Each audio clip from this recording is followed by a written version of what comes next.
What's up, YouTube player? We're back with more Rock Band Free Day! What are we going to start with? Are we going to do the non-American Idiot songs first? Yeah, do the non. For some reason, we have to do some American Idiot songs now, but also, like, we're not doing the Nimrod songs. Doesn't make any sense. Yeah, I was hoping that we could just play American Idiot and then play the other stuff, but... Of course not. Although, I'm pretty sure for the last set, we're going to play just straight through 21st Century Breakdown, which is, again, weird. This is the most underrated Green Day album. And this is the time where they almost broke up because they were, like, getting not popular. And then, of course, American Idiot happened, and the rest is history. This is only a test.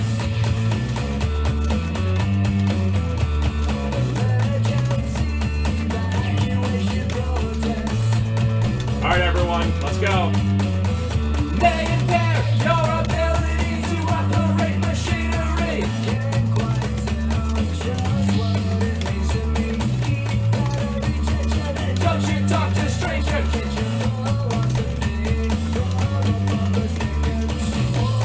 As Trevor mentioned, it's okay. As Trevor mentioned before, having to play. Should I use it or save it?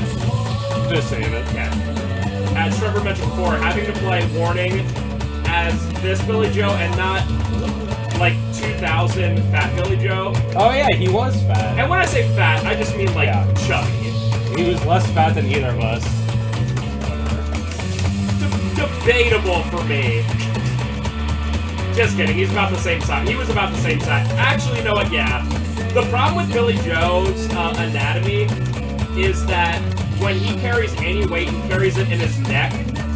And that makes anyone look instantly, like, you know, bigger. Yeah. He doesn't get, like, I get it to, like, my you know, stomach, like everyone else. But his is, yeah, right there. So, yeah, he was still... No! Oh, thank you. Less than I am right now. Rip.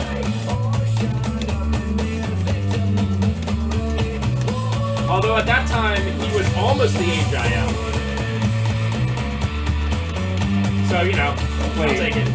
Minority, he was like in his mid-30s.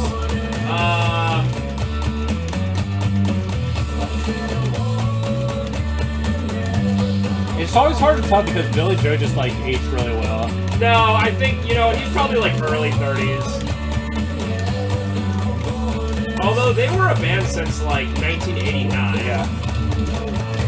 Yeah, and like American Idiot, he was like pushing 40. I'll figure it out.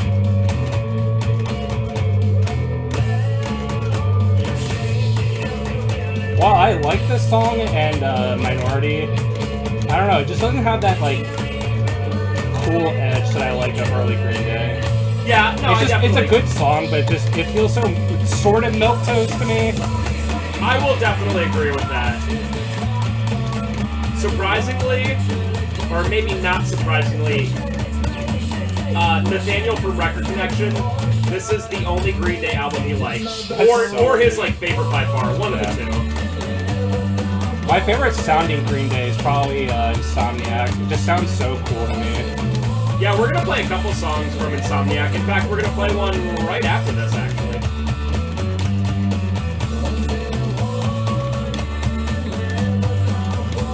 It's like the album that they actually like tried to sound sort of punk. Nimrod's a weird one. We're gonna play a song or two from that. I really like it, but it's kind of like in the middle of Insomniac and Warning, and it's just a very weird one. And there's a lot of experimental ones like Hitchin' a Ride. Or what's it called? I forget. Is it Hitchin' a Ride? Yeah, Hitchin' a Ride. Okay. Yeah. I was thinking like, am I saying like a Boston song? Dual FC, whoa! Alright, so he was born in 1972, so he was... Oh yeah, he was almost 30. 28 when Warning came out. That's crazy, they were 22 when friggin' Dookie came out. Like, can you imagine? Yeah. That's crazy. So that means, add 4 years... Yeah, he was still a little younger than I am right now when American Idiot came out. So I guess I have no excuse, folks. I'm still kind of cool for being almost 35, I guess. That feel when I'm 32. That feel. Or 30 as well, not 32. 30 dot It as was, well. It was Ben Brosman's birthday the other day, and I think he's 32.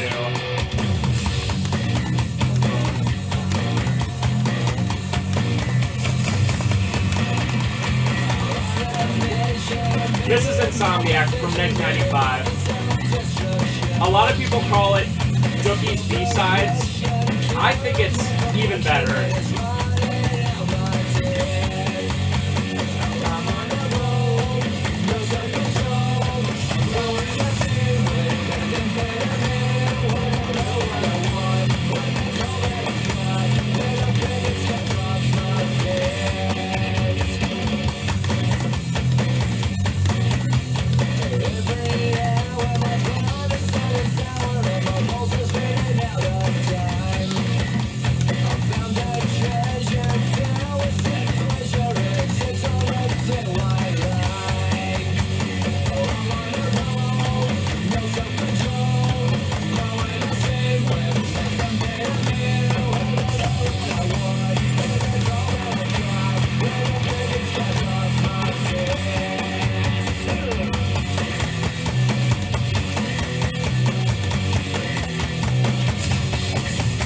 Oh, this part's cool.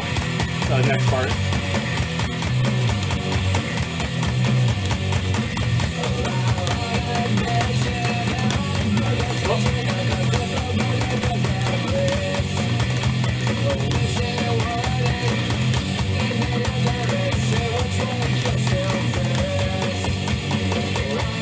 I have a feeling in real life you're not doing a green and orange chord during that part. It's definitely a power chord. What the heck? Did we just get gold stars? I think so. I missed once in the very beginning. Yeah, I missed once too. Twice. So I was telling Trev, everyone who's watching this has to go and watch Green Day perform at Woodstock 94. It's only like 30 minutes long because they were essentially booed off the stage. Although they were booed off a stage in a way that I've never seen before. They were mudded off the stage. It was very like wet and like, I think it had rained before, but it wasn't like raining at the time. And yeah, we get to do boring I guess just songs. do Wake Me Up When September Ends. At least we're doing the boring Why songs can't we do now. them in a row? It's like, that's the whole point of a Yeah. concept album! Why aren't we doing the... Yeah. Why aren't we doing the Nimrod songs now?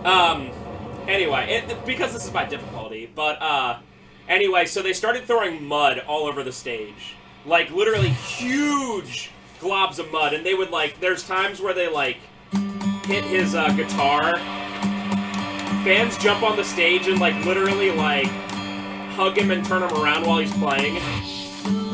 He's so... I guess it was the age where people don't just, like, randomly stab people. Yeah. He was so lucky to get stabbed. Well, I mean, they were obviously just, like, freaking hippies and stuff, but they were, like, so... The crowd was so mad because at the time, Dookie was only out for a couple months and people did not really know who Green Day was. It got so bad that he was like, alright, listen, on 3, if you want us to stop playing, say, shut the F up. And he goes, 1, 2, 3, and the whole crowd goes, shut the F up! And he goes, alright, bye! And they literally leave. It's pretty base. Also, literally, like, first of all, can you imagine that, like, even in 2004, I mean, hell, even in 1995, Yeah. playing a show where, like, people are like, stop playing. And the show was great. Like, I thought they played great, especially considering the circumstances. That sucks. But that's why I'm not the biggest fan of Woodstock 94. Woodstock 99 is where it's at. That's where Limp Bizkit played the song Break Stuff, and it literally started a riot. And, I mean, how freaking funny is that? when Fred Durst went, give me something bright! Like, literally, they started, like, toppling everything over. Like 30-foot tall, maybe not that tall, but very tall, audio equipment, just everything. So, only in 1999 could literally Limp Bizkit cause that. And it wasn't just Limp Bizkit. There's a bunch of documentaries about Woodstock 99 on Netflix. It was really poorly run. Trevor, are you familiar with the Fire Festival? No. Okay. The Fire Festival was a supposed music festival on like some Bahamas?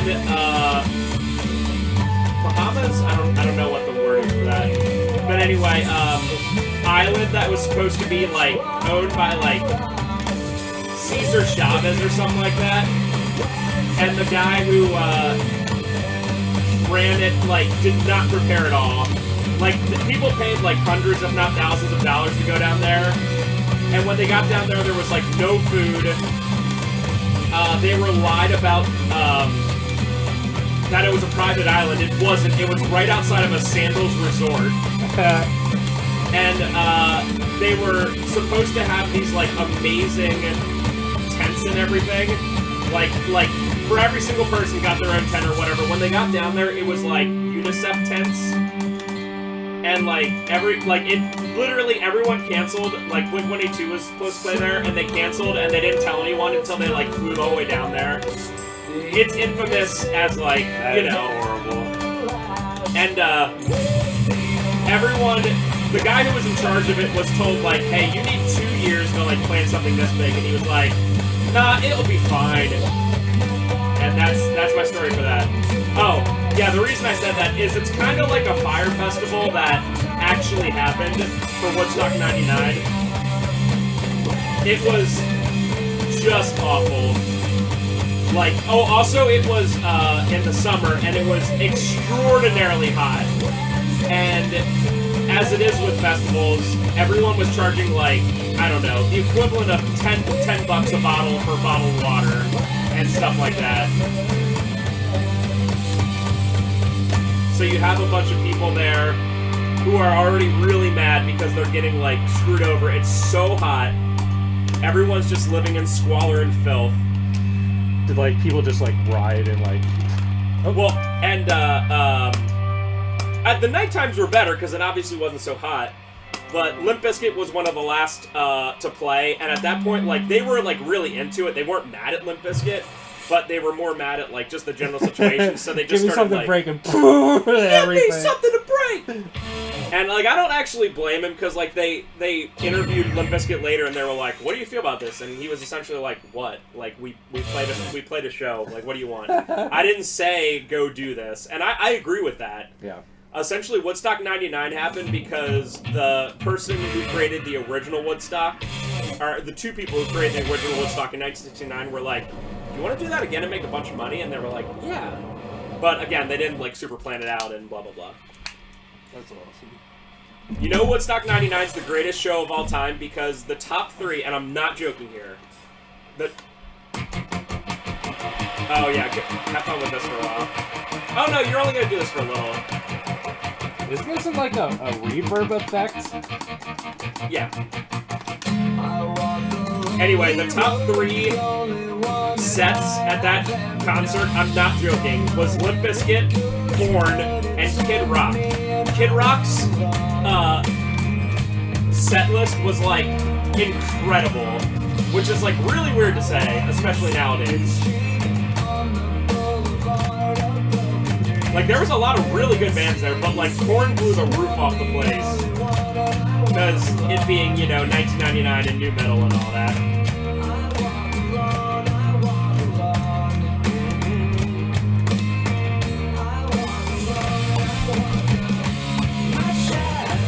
What? I think I've heard this song 10,000 times in my lifetime. So, of people of a certain age, and I guess it would be, this came out 19 years ago, so let's say 25 or higher, but probably more like late 20s to early 30s. You know the pain of this song being literally everywhere. I love American Idiot, and whenever I listen to it, I skip this song. Yeah. Because this was just everywhere. I've heard this song 100 times more than Enter Sandman, 100 times more than any MCR song during that era of 2006. 2004, 2005, I couldn't escape it. Yep. And like I said, as a fan, I was still like, this is too much. But that's how big American Idiot was. I specifically remember our old band director, Mr. Fitz, one day before we started playing was like, hey, so my daughter was listening to this American Idiot, and he was like, I really like the music, but like those lyrics, like it was for the song Don't Want to Be an American Idiot, like he actually was like, those lyrics, is that normal for them? And we were like, yeah. I still remember that, it was so funny. Because he was like, I like the music's great. He's like, lyrics, I could do without. But yeah, this was everywhere. Green Day loves America.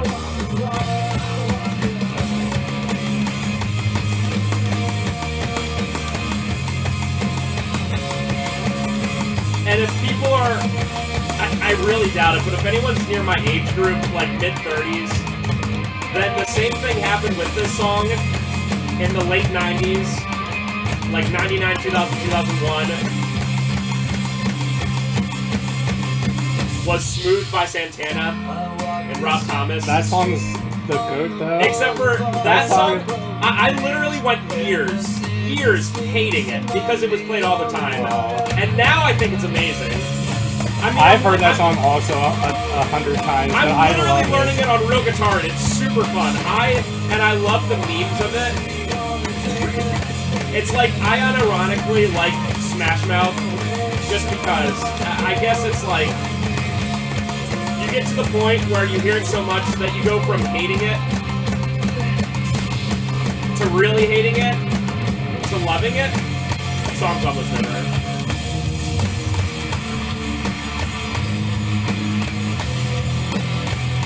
So yeah, Smooth by Santana, if you're over like 32, you're probably like, I've heard that song literally so many times. Oh, and at the same time, it wasn't as bad, but just about the same time as Smooth by Santana was, It's My Life, and It's Now or Never by Bon Jovi. That song was literally on every second in the late 90s, early 2000s. And that's the first song I ever heard of Bon Jovi, and I freaking hated Bon Jovi because of it. Because that song's not super great. Yay, we did it! I almost never hear that song on the radio. What? The Bon Jovi song. Wow, wow. I heard like Bad Medicine a couple times. I was like, who plays Bad Medicine? Who remembers this song? It's the big three for Bon Jovi, right? Is that... No, Bad Medicine's not a big three. No. Living on a Prayer, You Give Love a Bad Name, and Wanted Dead or Alive, Yeah. right? Those are like the big three. They're like played every second on every classic rock station. But yeah, I don't think I've ever even heard the song Bad Medicine. Can't make this drums. I don't know if you do or not. I forget. Trey Cole's just sitting there. I played through this entire game on drums, but I just don't remember. It's been too long. Well, they don't have to do the mocap for something for you to play, especially with these specialty songs. I'm not sure. You probably don't play it. I like this song though. I can't wait till we play Give Me Novocaine, which is probably next set. Some of the American Idiot songs, they do combo songs. And I think Give Me Novocaine is one of them, because they combo with the next song. Yes. Oh, they do it on the game. Yeah. Oh, nice. I swear they do it for the one Insomniac song, the Something and Jaded. They do the combo Brain song. Stew and Jaded. That makes sense. Yeah, because playing just Brain Stew would be really boring.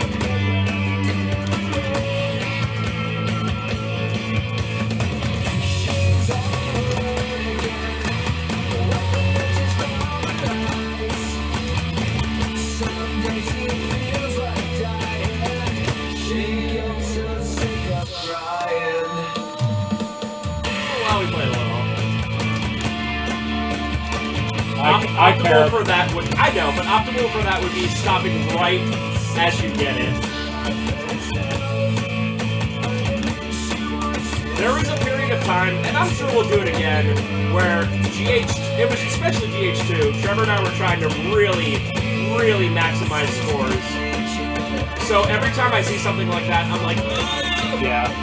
It's in our blood now. I like maximizing scores on the games before Rock Band, when you couldn't get a star power while having star power activated. Especially Rock Band, I mean, World Tour started doing it. Nice. But yeah, the games like Rock Band, as much as I like it, you being able to get a star power while an activation's going it's just too easy. There was an art to the star power path. I agree. And there's still a little bit of it. I don't know if there's... I don't know. I'm probably wrong because we don't have gold stars yet. Yeah.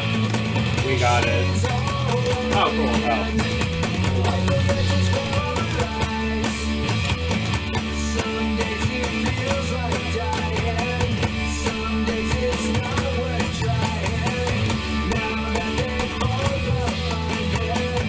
Can't wait to have... I swear this game is primo. We have one star power that's wasted. Oh yeah, we're not gonna get another one. Yeah, because we never get a star power in the last minute of the song.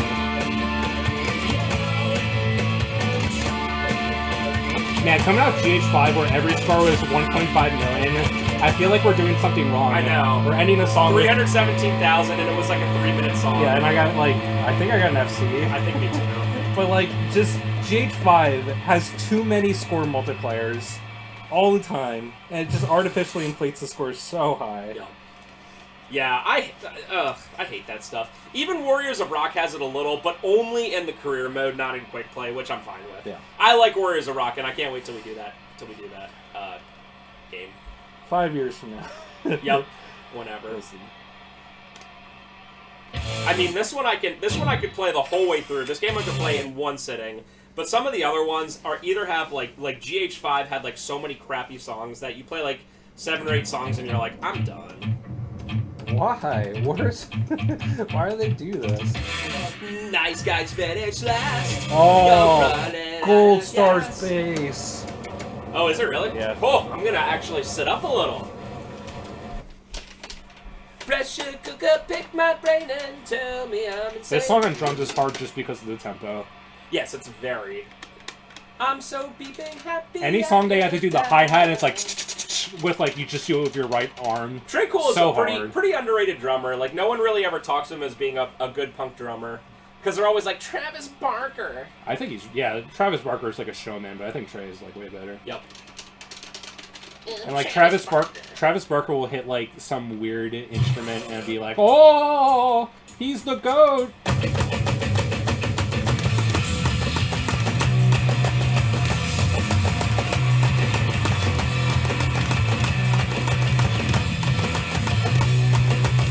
Dude, what's with all the green and orange notes today? It's like 3 songs this sit down. Nice guys finish last. You're running out of gas. Your sympathy will get you left behind. When you're in the worst, you feel washed up like this going down the drain. It's so good to make my brain and tell me I'm insane. I'm so very happy I could ride.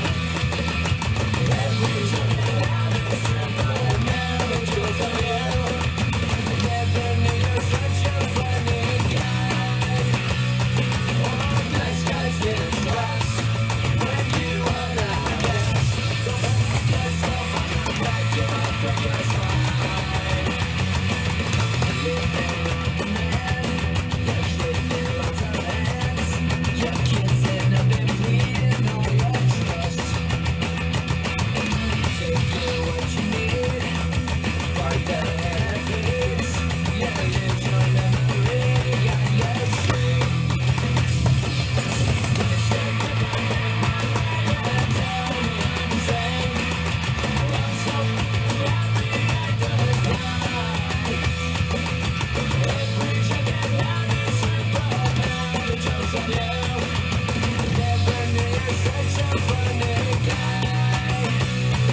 just about our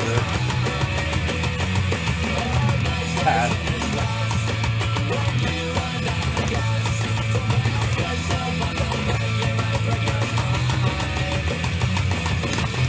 How hard was that on bass? Why don't you ask me? You got FC? Ooh, I like that. That song had a bunch of like specific things. Like, I don't know if you saw Billy Joe was like hitting his head when he was talking about that's stuff. cool. Yes! I'm the bass king! I friggin' love that. I love Nimrod. I can't. Yeah. One thing I noticed is that it seems like a lot of Nimrod songs, you know how like in Dookie and Insomniac, they'll do the chord and then they'll have the like accent notes in the middle, like Yeah. But like Nimrod has none of that, it's just chords. I guess he was like, how is Minority at the same level as that song? I think they should have moved up. Nice Guys finished last one. This song is insanely tricky on drums.